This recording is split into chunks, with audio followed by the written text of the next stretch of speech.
안녕하세요. 전문직의 모든 것 최동진 평가사입니다. 전문직의 모든 것 곽상빈 변호사입니다. 오늘은 요새 핫한 챗 GPT라는 거를 이제 주제로 한번 영상을 준비해 보았습니다. 챗 GPT는 결국에는 AI 기반으로 해서 실제로 대화를 하듯이 채팅을 하는 거죠. 질문을 던지면 아주 최적화된 알고리즘을 통해 상세한 해답을 주는 기능을 가진 이제 오픈 AI 솔루션이라고 볼 수 있습니다. 초거대 이제 언어를 기반으로 한 AI라고 보시면 될 것 같아요. 네. 지금 현재 2021년까지의 자료만 지금 업데이트가 되어 있는 상태이고, 다만 이제 인터넷과 이제 직접적으로 연결이 되어 있지는 않은 상황이라고 제가 알고 있어요. 그래서 왜냐면 인터넷과 연결이 되게 되면 아이언맨 보시면 그 자비스 있잖아요. 다른 이 기계가 이제 지배를 할 수 있는 그런 문제도 약간 있다고 해서 거기까지는 지금 진행을 안 하고 있는 상태로 알고 있는데, 그래서 핫한 이슈가 되고 있는 것 같습니다. 근데 알파고랑 차이점이 혹시 있을까요? 일단 알파고 같은 경우는 지금 이제 시중에서 인터넷이나 아니면 이제 핸드폰으로 자동 응답하는 그런 정도의 이제 수준이라고 볼 수가 있을 거고, 근데 이 챗GPT 같은 경우에서는 그 수준을 이제 넘어서 자기가 인간의 언어를 순화를 해서 답을 해줘요. 역할을 또 가져가요. 그래서 같은 질문을 해도 10대 입장에서 답을 해달라고 하면 10대 언어로 답을 해주고, 노인의 언어도 가능하고. 네, 그러다 보니까 지금 이게 굉장히 인간과 실질적으로 대화하는 느낌으로 지금 진행이 되고 있는 거라고 볼 수 있을 것 같아요. 그래서 챗GPT가 그러면은 결국에는 다양한 역할을 소화하면서 딥러닝, 자기가 이제 학습을 한 대로 여러 가지 역할 그리고 여러 가지 데이터를 조합해서 뭔가 새로운 것을 창조까지 하는 수준에 이르렀다. 지금 현재 1억 명을 돌파했다면서요? 유튜브가 100만 명을 돌파하는 시간이 6개월인가? 이 정도 걸렸던 것 같은데, 얘는 그거를 이미 5일 만에 돌파를 했고, 그럼 이게 왜 이슈가 되고 있는지가 영역별로 이제 진출을 할 때 굉장히 다양하게 진출을 하고 있는 상황이거든요. 단순한 이제 글쓰기 뿐만이 아니라 블로그에 이제 글을 써주는 것도 가능하고, 가능해요? 네, 이미지도 같이 넣어줘요. 아, 그래요? 네, 거기서 나아가서 영상도 제작을 할 수가 있고요. 그래서 최근에 이제 뉴스 같은 데를 보면은 창작의 영역에 이제 그림을 그리는 부분인데, 얘가 만든 게 1등 했어요.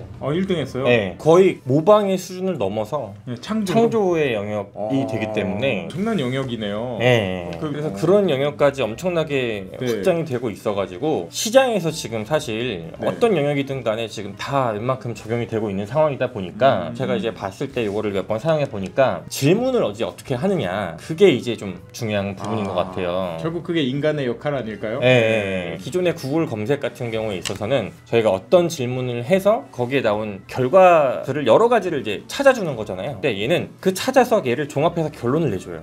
좀 놀라운데요, 이거? 네. 그러면 10대 소녀의 입장을 학습하거나 할아버지, 의뢰인마다 좀 다를 거 아니에요? 네네. 그 사람들의 상황을 좀 이해해가지고도 그걸 쓸 수 있다는 얘긴데요? 거의 1억 명이 사용을 하고 있거든요. 이 사람들이 사실 데이터를 올려주는 거예요.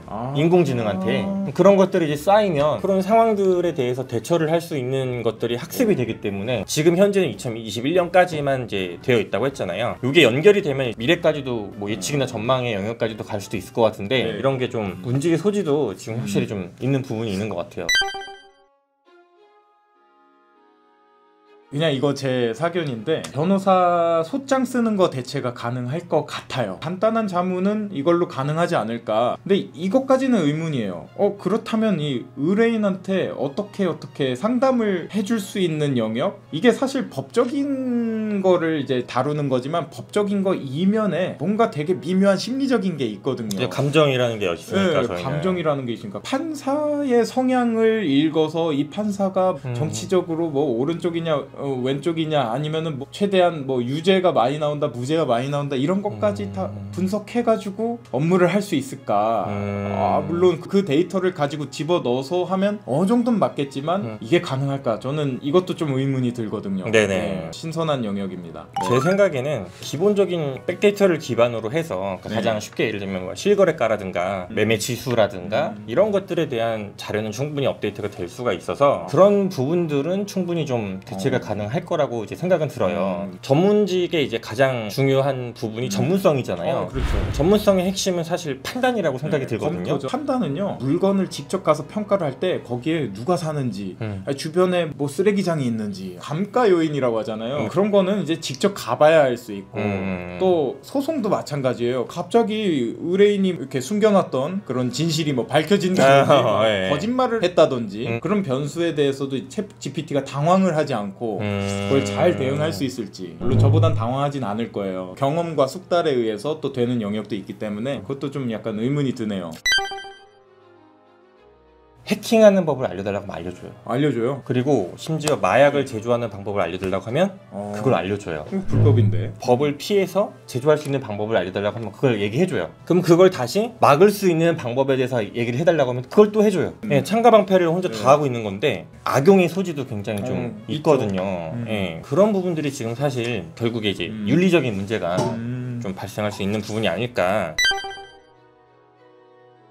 정치하시는 분들은 이제 약간 포커페이스 뭐 이런 걸 좀 잘 해야 된다고 저는 알고 있는데 챗 GPT가 그런 것까지 할 수 있을지 근데 할 수 있을 것 같거든요. 그러면 대통령도 어떻게 해야 되죠? 대통령이 해야 되는 역할이 너무 다양해서 많이 할 수 있으니까 할 수 있는 거 아니에요? 그러면? 그 핵 발사 버튼도 이 사람한테 AI가 맡으면 이제 특히 이제 아까 판단 영역과 관련해서 판사 얘기했잖아요. 그 너무 어려운 영역인 것 같아요. 판사가 사실 그 판단의 최고점에 계신 분이잖아요. 이거 어떻게 괜찮을까요? 저는 아주 공정하고 중립적이라고 생각해요. 판사님들 아주 훌륭하시죠. 아무래도 판사도 사람이다라는 말이 있듯이 판사님들 보시면은 이쪽에서 다양한 얘기를 하면 그걸 다 종합해서 판단하다 보니까 구속 직전인 사람이 딱 법정에 나와 있으면은 거기 들어가시면 나는 어떻게 사니? 너 울지 마 이러면서 그러면 이제 마음이 또 동요될 수도 있고 그러지 않을 거예요. 근데 이제 사람이다 보니까 그런 거에 좌우될 가능성은 존재한다. 근데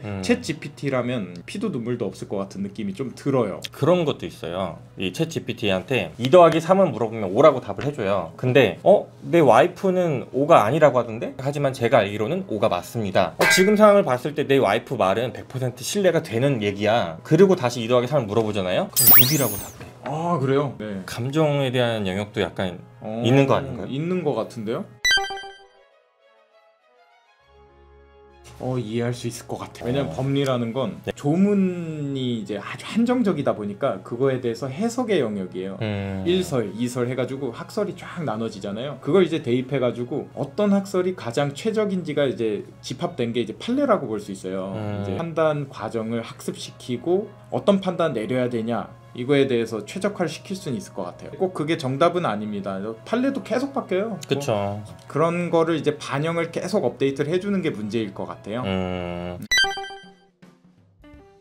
어린 아이들 같은 경우 이제 성장을 하면서 사고를 이제 확장시킬 수 있는 능력이 굉장히 중요한데 챗 GPT나 단순한 이제 AI 모델을 활용을 해서 과제를 하게 되면 사고를 좀 막지 않을까 그런 좀 부정적인 인식이 있는 것 같아요. 궁금증이나 호기심이 사실 인간의 가장 중요한 영역 중에 하나인데 그거를 다 대체를 해주니까 이런 것들에 대해서 인간의 성장을 좀 저해할 수 있지 않을까. 근데 또 반대로 생각하면 이거 되게 좋은 도구잖아요. 그걸 막을 수도 없고 지금 큰 흐름이라고 생각하거든요. 그리고 학생들이 점점 똑똑해지잖아요. 그렇죠. 저 때보다 훨씬 더 똑똑한 것 같아가지고 그 친구들한테 이런 완벽한 도구 뭐 아니면 되게 획기적인 도구를 선물을 해줘서 그걸 통해서 뭐 창작 활동, 뭐 전문적인 영역까지도 원하는 방향으로 뭔가 솔루션 만들어가고 더 다양한 활동을 할 수 있을 거라고 기대를 해서 오히려 이걸 더 권장해서 좀 더 고퀄리티를 만들면 되잖아요. 특히 성차별적이거나 뭐 이런 부분은 아까 보니까 다양성을 뭐 고려해야 됩니다라는 답변이 나왔어요. 맞아요. 놀랍게도. 네. 그렇기 때문에 그런 판단까지도 가능한 걸로 보이고 그런 범위를 잘 설정해 준다면 인간보다 더 낫지 않을까. 이건 조금 더 객관적으로 볼 수 있게 설계가 돼 있어서 사회가 더 클린해지지 않을까 생각해요. 그렇지 않을까요? 네. 그럴 것 같네요. 네.